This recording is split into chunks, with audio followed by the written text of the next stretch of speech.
This week's guest and I met through another podcaster who does a podcast in my studio. And we started talking about, hey, we should be guests on each other's podcasts. And we've become really good friends. But that's not why you should be interested in this. You should be interested in this because we talk about niching down and how, holy cow, is that scary? But it's exactly what you need to do, not only for your business, but for your podcast. It's all about getting that marketing correct for your podcast. If you want to learn more about it, you definitely want to stay tuned. This is going to be entertaining.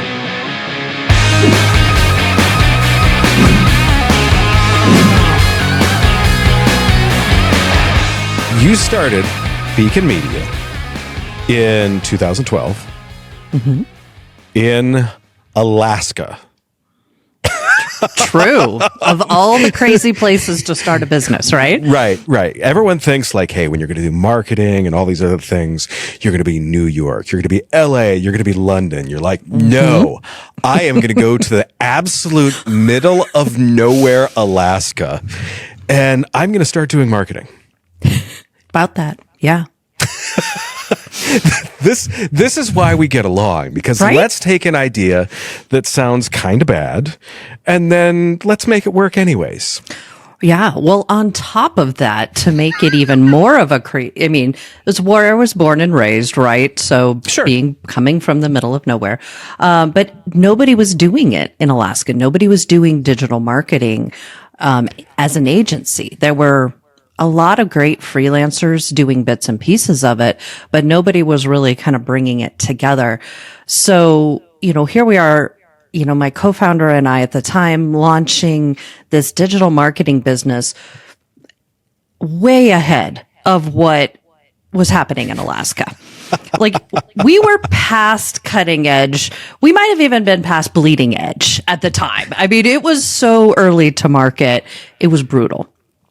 But we saw what was happening in the rest of the United States, and we're like, hey, either we get in on this, get ahead of this. And really why we saw it being such a powerful thing for Alaska is that we've got a lot of amazing small and medium businesses in Alaska. It is the state's nickname is the last frontier, and it fits. Alaska's kind of the place you go when you want to go about as far away as you can from everybody else.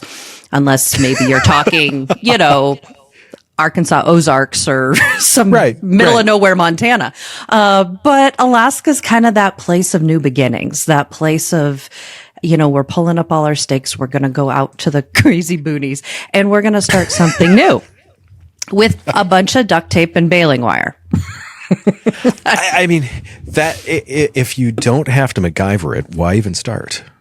Pretty much. Well, that's what my co-founder and I did. We MacGyvered it out the wazoo. I don't think we had maybe more than about $100 in the bank when we merged companies and started this thing. But it was just like, okay, we got vision. We want to do this. And I had vision for it being a national company, even at that time. I'm just like, there's something special about when you have to be scrappy and build it from the ground up and be creative because you don't have a lot of funding that really pushes you to be creative and find unique solutions to problems instead of just doing what had always been done. But that was kind of the name of the game for digital marketing in 2012. I mean, nobody knew what end was up, and it was brand new. It was the Wild West. It was the Wild West. And speaking of which, so the thing that I find interesting about this is you guys have kind of, I don't want to say pivoted, but you've niched in on a lot of the mental health space is a lot of the clients that you've worked with. And we talk about it from the podcasting aspect. A lot of people want to be every person's podcast. Right. Just the look on your face of, oh no. Bad podcaster. Bad podcaster. Everyone is no one. That's what I always say. Correct. Yes. Yeah. We say something similar. So when you decided to really niche in on that, I know it's something you talk about a lot, but like, what was the point where you said, we have to do this in order to survive, in order to thrive, in order to make sure that we're actually dealing with people instead of the vapor? I think there were a couple of phases to it. When we were exclusively in Alaska as a business, there's not as much variety, if you will, in Really? businesses there. A little bit of a shallow marketplace, right? So when we were in Alaska, our niche was small, medium business. Very broad niche. But that was about appropriate, I would say, in some ways for the Anchorage and surrounding area marketplace, because we were small enough that we didn't want to take on competing clients. Sure. Because there wouldn't be any privacy between what this dental, therapy office or whatever their, marketing strategy versus another. And so we quickly started to saturate the market for what we wanted to do in Alaska with the small and medium business. So then we decided, okay, so that was phase one, was going national and going, okay, we're going to take what we learned in having to be really scrappy and creative and, make things work with a small population. We're going to take that and start working nationally. Well, very quickly that niche got huge. What was maybe a smaller niche in Anchorage was now no niche whatsoever. So that after a couple of years of working on the national level, we realized we were no longer practicing what we preached. We always told our clients, like we said before, everybody is nobody. You've got to niche down. You got to define that ideal client profile.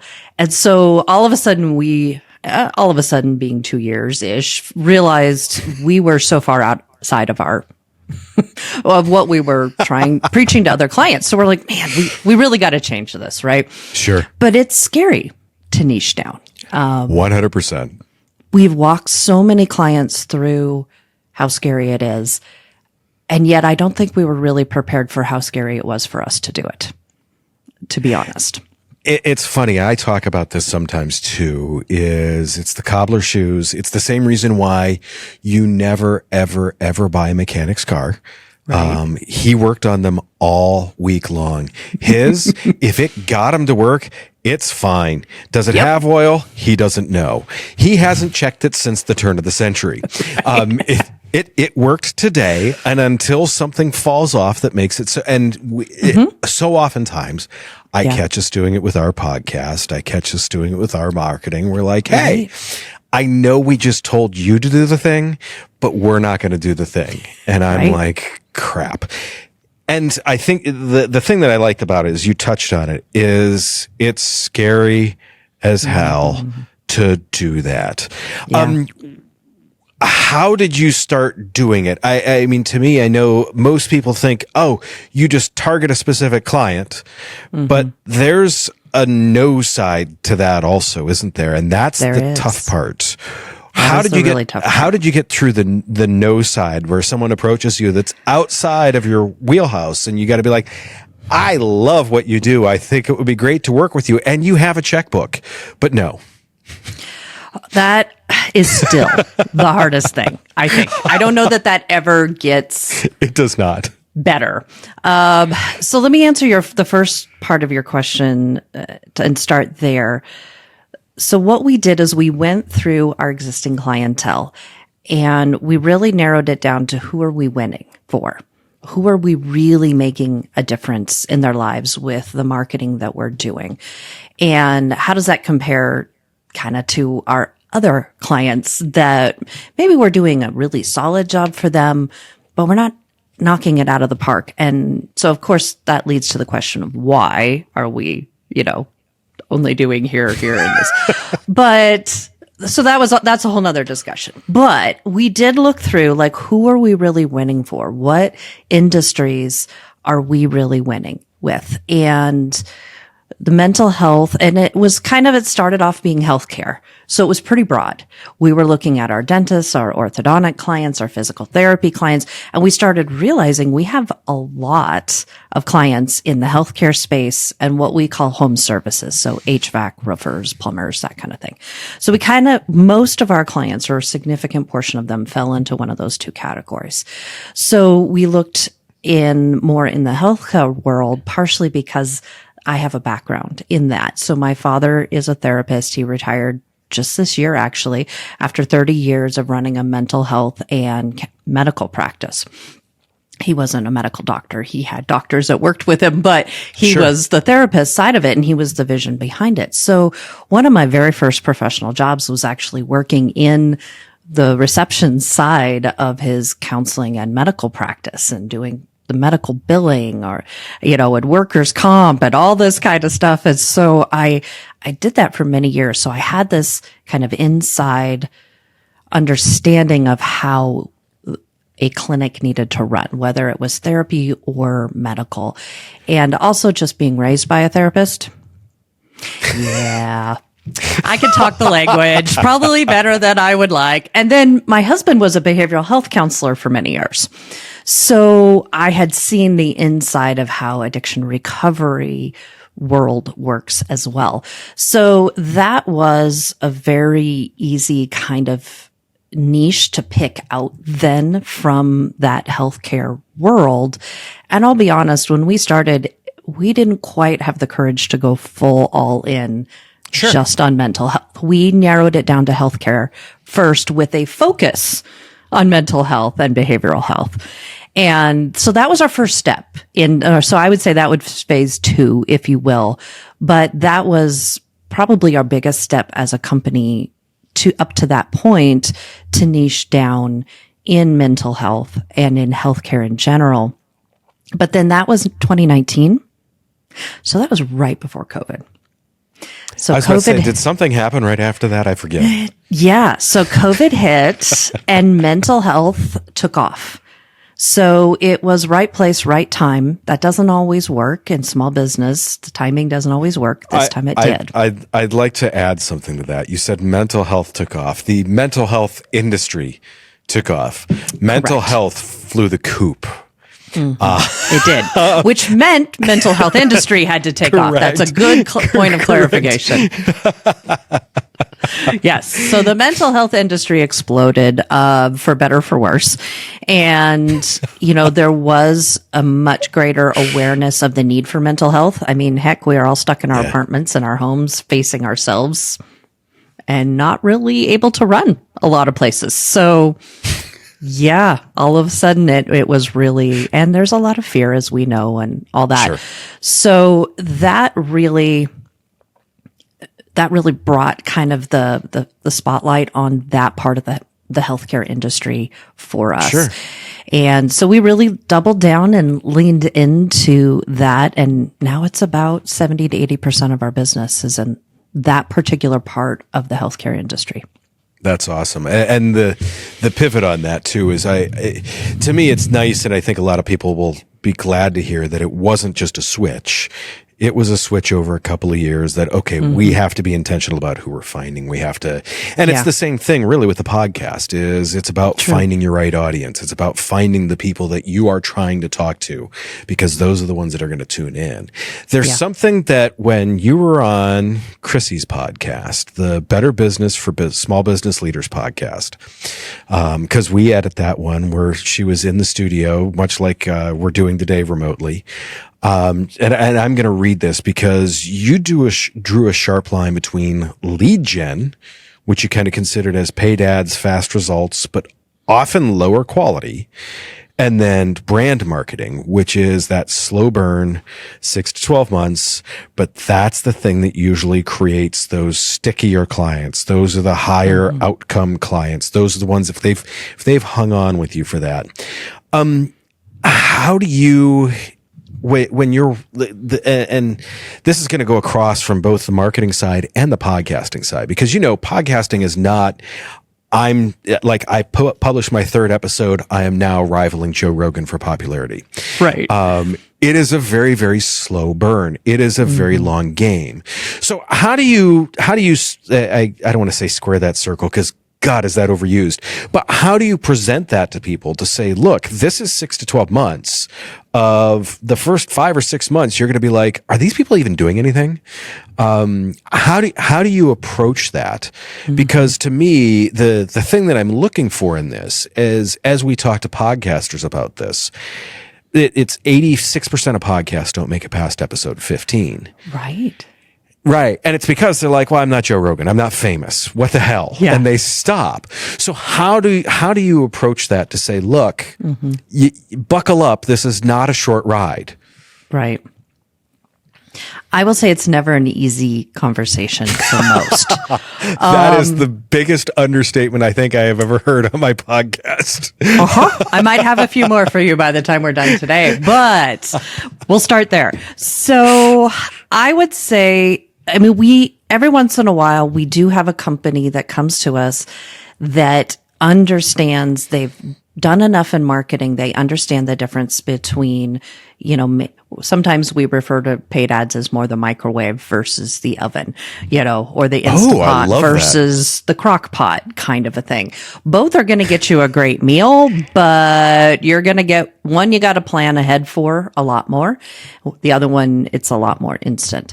So sometimes we'll get clients that come in, they've been down this road before, they get it. Those are the nice ones, the fun conversations, because they're like, yeah, you don't have to tell me this, I get it. So the way that oftentimes we describe it depends on kind of where the client's coming from, where their pain point is right now. And most of the time clients come to us and we're like, well, what's your goal? Well, I need more clients. Don't we all? So I was just about to say, duh. Right. But what kind of clients do you want? How fast do you need them? How fast can you scale?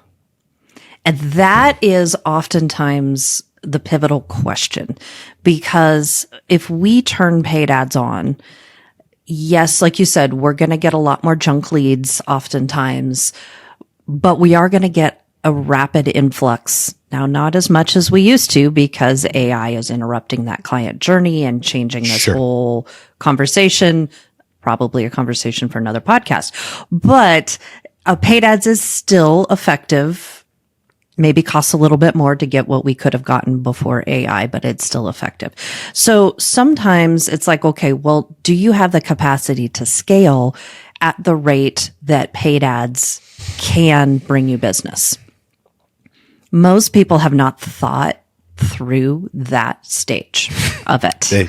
They just think the cash register is going to ring, and they don't need to do anything else like staffing or process. Right. Exactly. So it's like, do you have a plan for scaling? And if you do, great. Let's start with paid ads and let's run the two tracks together. Meaning paid ads gets you some of the faster, feel good results right away while we're investing in the long content. But the piece that is powerful about the long content, that's pretty much always the saving grace in the conversation about, this is going to take, 6, 9, 12 months, is the evergreen content component of it. Because paid ads is usually kind of a wham bam, thank you, ma'am, we're done. It's fast. It's hitting somebody at a point of urgent need, which is where sometimes you don't get the depth of the client commitment as you do with the evergreen content, because that has been building an impression and building an image about who you are, who your company is. And the cool thing is, it's a gift that keeps on giving in all the best ways, because now we've got this evergreen content that we've got blogs and podcasts that we've put out years ago. And we were blogging long before we started doing podcasts. I've got blogs from 2019, 2017 that are still, we can see are still getting traffic, that are still directly leading to form fills for us, which is what we count as a lead. Sure. So that investment maybe at the time felt like a long runway, but think about it. We're talking almost 10 years later, and that blog is still producing results. Now, we've updated it a couple of times. We've kept it fresh, which Google is really, really cares about. AI less so, but it's still continuing to produce leads. And so when we paint that picture for a client, you invest, some of our clients are $500-$600 a click in paid ads if they're in a really competitive marketplace Sure. and a really competitive niche. Others, it's like $30 a click. You know, we've got quite a range. But you think about you're spending $5,000 a month on paid ads and you're getting X leads, as opposed to you spent $2,500 in a month and got 4 to 6 blogs that 10 years later, that $2,500 is still producing leads for you. Still making money for you. It's interesting because we've talked about that same approach, and the same thing that we've seen with like paid for podcasting, when we pay to promote podcasts and things of that nature. It does give you that initial hit, that initial like, oh, hey, look, people are watching it. Yeah. If you shut that off though, that goes away. And a lot of those people, and the kind of the reason too that I wanted to talk about it, you get a lot of those non-sticky people. The ones that you have built over time, those are the ones that stay. If you get them initially with ads, they're going to come and they're going to listen to your show. They're going to do those types of things. But we found that those aren't the ones that are necessarily coming back week after week after week to listen to you talk about a bunch of other stuff. Right. I want to go into your identification as a dyslexic thinker. You've shared you are not an auditory learner. No, I am not. It is my weakest learning style for sure, and it shows. Right. And it's funny because I'm the opposite. If I hear it, I'm good. If I read it, gone. Absolutely gone. Yeah. Has your necessity, like see it, do it, touch it, taste it, whatever it is, how does that, like, has that shaped the way that you do your podcast at all? I would say it does, especially my solo podcasts that I do. So those solo podcasts are based off of blogs that I've written. And so in some ways I am repurposing this content into multiple formats. So it is, written, quote unquote, typed out, but written. Right. The blog is written, and then I do a podcast. And the part that I love about being able to do podcasts from blogs is that I get to add in a lot of more personal stories as I'm going through and reading the blog.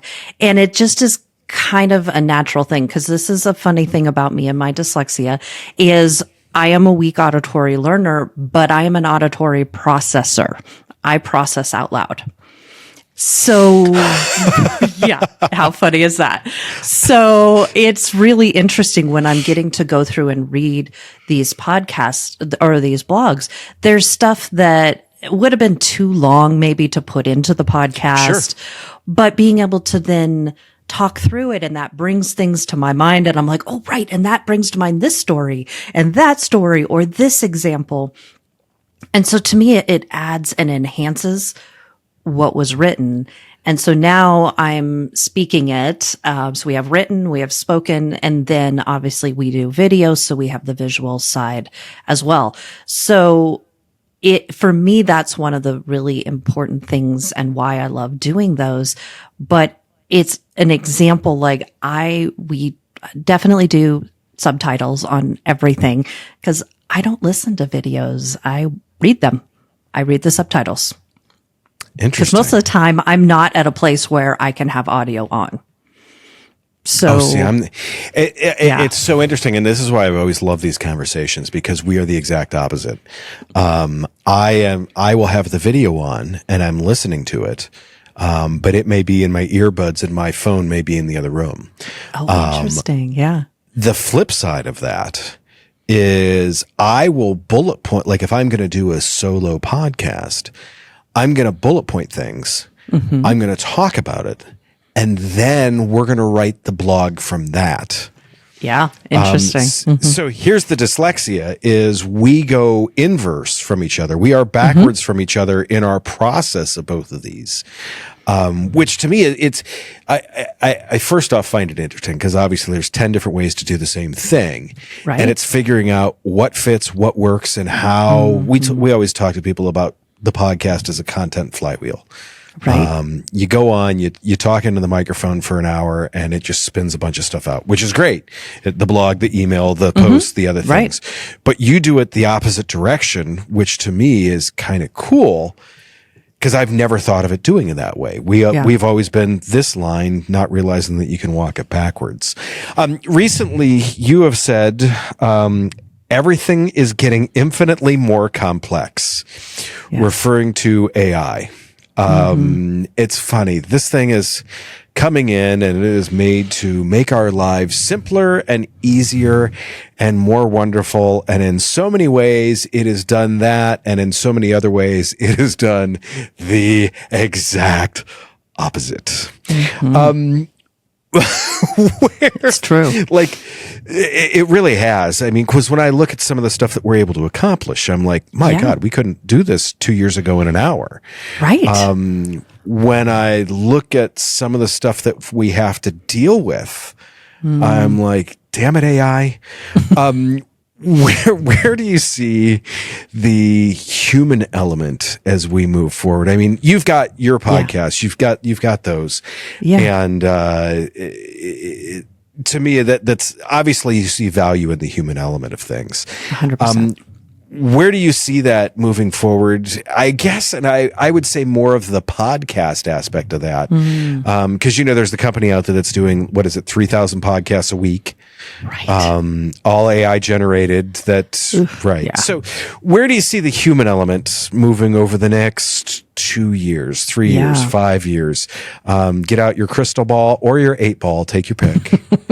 It's a little bit of both, I think, right now. Right. Well, I think we're in this weird phase and it's not new, right? There's my other, blinding flash of the obvious for today.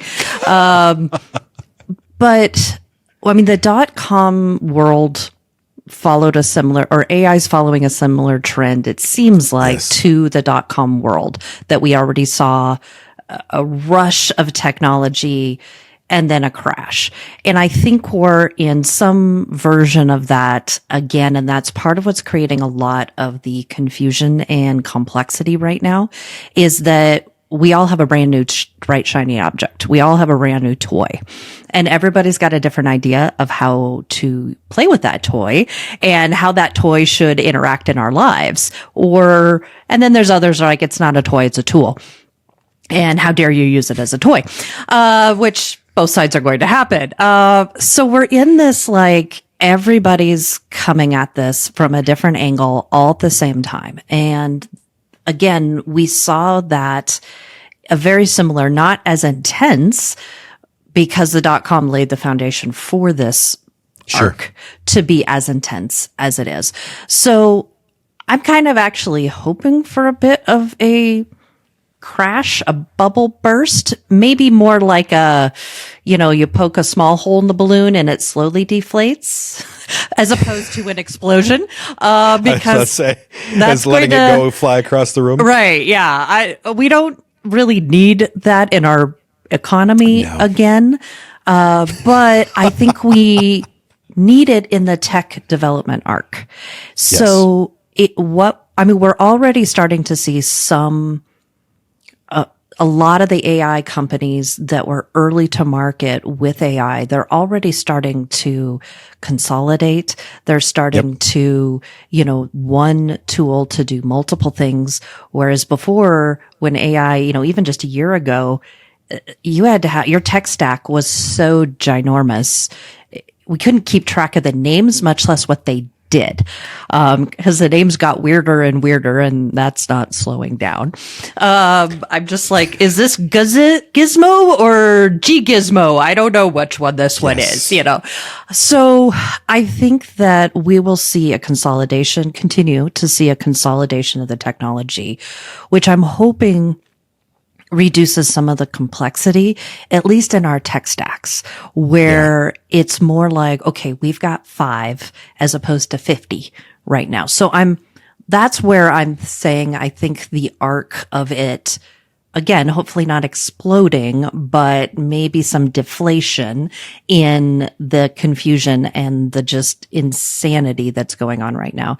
is actually going to help the human element piece, because there's too much for us to keep track of right now. And that means a lot of us are turning to AI even more to try to help us keep track of AI, which is a little crazy when you think about it. It's a lot crazy. So I think I would like to see us be able to keep track of AI without needing AI to keep track of AI, meaning that we're comfortable. Like, think of how we used email when it first came out, or Slack. Just to forward stuff. Right. It was very elementary. It was very basic. We were still handwriting stuff. And honestly, they told us the same thing about email that they're telling us about AI now. Yep. This is going to make your life so much easier. You're going to have so much more time to do your own things. And guess what? We just find other shit to fill it with. We did. We just got busier. And part of that is the US hustle culture. Sure. But I'm hoping, if I could paint my perfect picture, if you will, forget the crystal ball, the 8-ball. If I could paint my perfect picture, what I would love to see is humanity, and this is very idealistic, I know, but humanity learn from our past mistakes and use AI as a tool to really do what we thought email was supposed to do, and the technology that came out during the .com to do, where it really does make our life easier. We, instead of just filling our time with more podcasts necessarily just because we can, or more busy work just because we can, that we really embrace a mindset shift of, especially in America, of like, can we actually have 20-hour work weeks? Can we have 30-hour work weeks because we're leveraging these tools well? And we do have more mental capacity. And we're guiding the AI with that mental capacity because we're not quite as full. Our brains aren't as full with all the routine, mundane, repeatable, Sure. repetitive. That's the word I'm trying to find. I knew where you were going. Yeah. So, but that's the challenge, I think, for us as humanity right now is, do we make the choice to really change the way that we live? Or do we just use this tool to help us stay more busy and hide more, unfortunately? It's funny. I have two comments to that. Is first off, I believe it was Mark Twain that said, history does not repeat itself, but it often rhymes. And yes. this is a rhyming thing. The other thing is, and I mean, we both know this as business owners, is when someone says, yeah, we should have a 30-hour work week. And we're like, what are you going to do? I mean, what are you going to do Wednesday then? Because I like 30 hours, that's Monday, Tuesday. Yep. Especially when you own a business. Correct. As we both do. It's kind of like that. Someone's like, yeah, I worked 30 hours. And I'm like, oh, well, what did you do Wednesday? Because we were done with that Monday and Tuesday. There's a question that I always like to finish out with. And it is, you have the one podcast or two podcasts? I know there's the one. I just have the one, the Beacon Way podcast, but my business partner has his that's called Conversations, Ken O'Connick. So we're going to be promoting both of those on the website. Yeah. Good. That being said, what's next for your podcast? Yeah, that's a great question. I'm actually really working on niching it down and getting more intentional myself in next year on my guests and the topics. I'm really wanting to do a lot more with the solo podcasts where they become more of a teaching tool where we're pulling in, more visual graphics of, here's an example of what I'm talking about. Here's a screenshot of how you do what I'm talking about. So I'm wanting to pull in a lot more educational kind of components instead of it just being a talking head, because really podcasting is going so much more visual, and kind of going away from the audio, not away, but the video is taking over, which is really not a surprise, but interesting to see it go that way. I see they both have their place because I'm obviously, your educational piece, if you start going to a chart and I'm driving, that could be bad. Right. But additionally, there is so much room for both of them, and that's what I truly love about it. The last question I'm going to ask you is, if you've got one sentence to tell someone that's thinking about starting a podcast, what would be the thing that you would tell them to do, not to do, warn them about, whatever it is? You've got one sentence to tell them. Just start and keep going. Oh, I love that. I love that. Where can people find you? Where can people find your agency? Tell people where to all the stuff. Yes. I'm on all the social media channels. Personally, I definitely prefer LinkedIn. So that's where I spend the bulk of my time. So if anybody wants to find me, you can find me at Adrienne Wilkerson on LinkedIn. The company Beacon Media and Marketing, we've got a great website that we're in the process of overhauling right now. I can't wait. We've got a March date for release of our new website. So that'll be exciting. But that web URL is Beacon, like a lighthouse beacon, for media and marketing.com. And Beacon's on all the social media channels as well. And the Beacon Way podcast is on all the normal podcast stuff as well as YouTube. Wonderful. I thank you very much for the time today. I will be back in just a minute with my review of this. I have notes. I took notes. I have. Imagine that. I can't read them hardly, but you see. Thank you once again. We will talk soon. And for everyone out there, stay tuned. I'll be right back. Wonderful. Thank you. Great conversation with Adrienne. And I know she's got one of those names that sometimes I say it right, sometimes I say it wrong. I know if she watches this, she's going to give me all sorts of hell about that. I am okay with it. Bring on the wrath. I have no problem with this. There's a couple of things that I really wanted to review with this. And one was how her agency changed. And when she changed that, she's looking at now changing her podcast to more update with that. But really, it's about making sure that you're talking to the right people and making sure that you've got the right message for the right people. She says, when you talk to everyone, there's no one. And we've said that too. When you go to try to talk to everybody, you really end up talking to absolutely no one. The piece with that is it's scary. It's always scary to niche in and niche down and really talk to that one group, because we want to be as popular as possible. It's human nature to want to, especially in a marketing or a business setting, you want to talk to as many people as you can. The problem with that is, like I said, you really end up talking to no one. Is it scary? Yes. But it's one of those things where, it's kind of like learning how to swim. You get in the water and you get this figured out and like, oh, this isn't really all that scary. And now I've got a new skill. Now I've got a new thing. Now I'm able to move forward with what I'm doing. That to me is the big unlock with that. The other one was the piece that she talked about with the dyslexic thinker thing really got me thinking. We do the podcast to help generate so many other pieces of content. That's why when we work with so many of you, it's about that branded content, and it's about using the podcast to build those other things. She does it the other way. And I didn't really even think of it doing this way. If you like to write, if you like to come up with those things, then you should come up with those things. And then we can also help you turn that into a podcast. It doesn't always have to start with a podcast. It doesn't always have to start with those notes. And that was the thing that I guess I was probably missing in all of this, is that it can start with any one of these pieces. You can start with an email idea. We can turn that into a blog. We can turn that into a podcast. It doesn't have to be this linear thinking. It doesn't have to be this one way to go. The last thing that I really want to cover is that quote unquote sticky client. We've worked with other firms who know of other firms that are like, hey, we'll get you 10,000 listens on your podcast. And as a marketing podcast, that sounds amazing. I've also referred to how sometimes that is a cell phone farm in Singapore. It's not actual people. No one's actually listening to your podcast. If you want the vanity metrics, you can do that.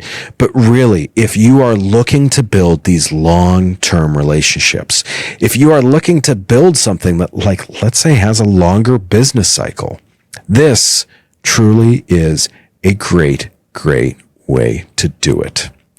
That all being said, if you're looking to move your podcast forward, if it's just, maybe you've got a question on camera settings, maybe you've got a question on how to get a bigger audience, maybe you're looking to niche down and you really need help doing that, we can help do that. If you sign up for our 30-minute no pitch podcast consultation, you can sit, you and I, it will be you and I. We will talk about what you can do to move your podcast forward. I'm not going to give you a pitch at all in it. It's not what we do. We are purely here to help. I say this all the time. It's in my email signature. Our company's core value is success is a shared thing. If you're successful, we're going to be successful. That's really all there is to it. That all being said, I really appreciate you coming along for the ride. If you'd be willing, would adore a review, give us a comment, whatever you think. Do me one last favor. Take care of yourself. If you can, take care of someone else too. I will see you very, very soon.